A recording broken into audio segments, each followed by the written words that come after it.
Umupo po kayo. Nasa record na ulit tayo. Sa kaso bilang 940D09328 Estado ng Texas laban kay Daniel Villegas. Narito sa talaan ang mga abogado ng Estado, abogado ng akusado at ang akusado sa korte. Nakakuha ang korte ng mensahe mula sa hurado na nagsasabing nakapagdesisyon na sila. Pite, papasukin na natin ang hurado.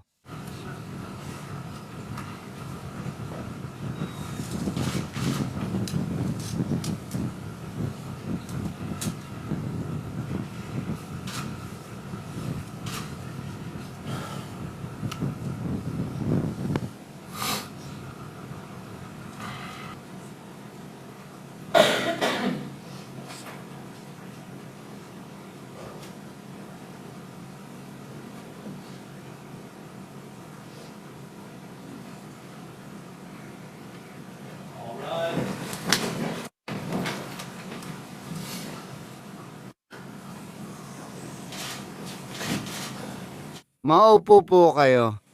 Nasa record na tayo sa kaso 940D09328, Estado ng Texas laban kay Daniel Villegas.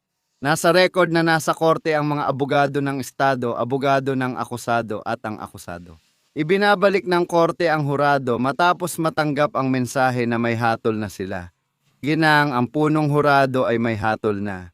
Pwede mo bang ibigay ang desisyon sa bailiff para madala ito sa korte?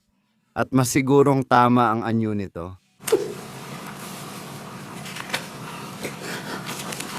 Natuklasan ng korte na ang hatol ay nasa tamang anyo. Kung maaari, tumayo po ang akusado.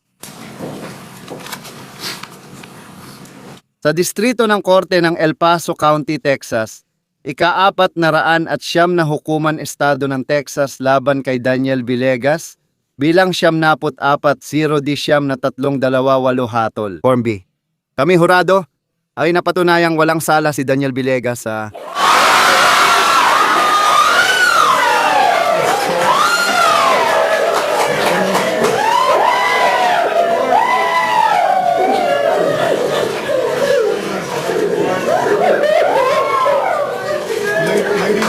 Hurado, ito ba ang inyong hatol? nagkakaisa dito. May sino man ba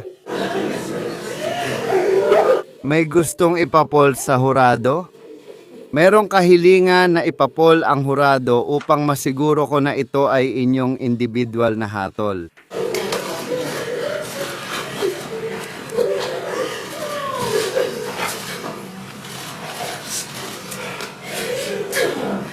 Hurado 1, Binibining Hortoni, hatol mo na ba ito? Hurado Mount 2, Ginong Flores, ito ba ang hatol mo?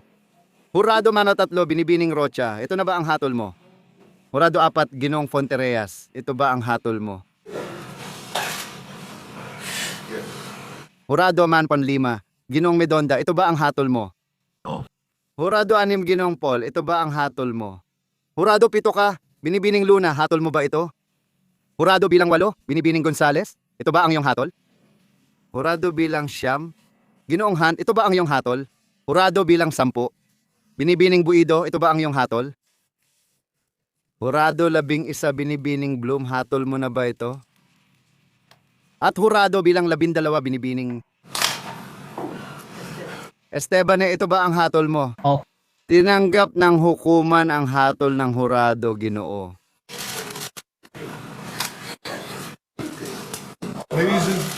Mga ginang at ginoo ng panel ng hurado, marami na kayong natanggap na tagubilin simula nang makasama ko kayo ngayong linggo. Malamang kabisado nyo na rin ito tulad ko.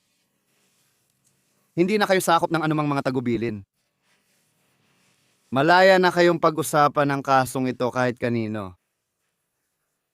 Sa parehong paraan, may karapatan kayong panatilihing personal at pribado ang inyong mga naging pag-uusap kung iyon ang inyong nais.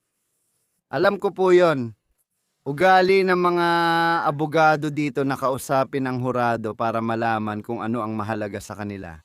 Para mas magampanan nila ng maayos sa hinaharap. Kaugalian ng korte na kausapin ang mga hurado para sagutin ang kanilang tanong tungkol sa serbisyo nila sa ika-409 na korte. Sinabi ko na ito nung Lunes at mas matibay na ngayon ang paninindigan ko. Tunay akong naniniwala. Ang dalawang pinakamahalagang kalayaan na tinatamasa natin sa bansang ito ay ang karapatang bumoto para sa mga namumuno sa atin at ang karapatang maging hurado kapag may isang taong inakusahan ng isang krimen. Sa ngalan ng Estado ng Texas, sa ngalan ng mga abogado, para sa inaakusahan, sa ngalan ng inaakusahan, sa ngalan ng aking mga tauhan, ngunit higit sa lahat, sa ngalan ng inyong sistema ng hustisya. Maraming salamat sa mahusay ninyong pagtupad sa inyong tungkulin bilang mamamayan para sa dakilang bansang ito. Pinapalaya na kayo bilang hurado. Para sa mga naron, babalik ako agad.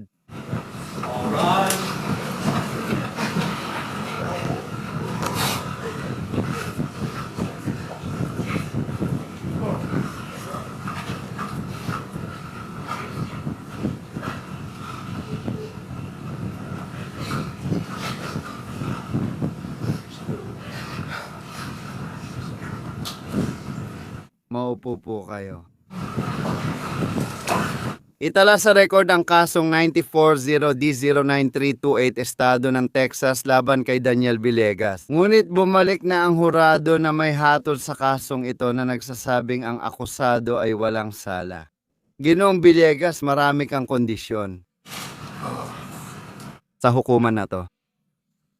Hindi ka nasakop ng anumang kondisyon sa hukuman na ito.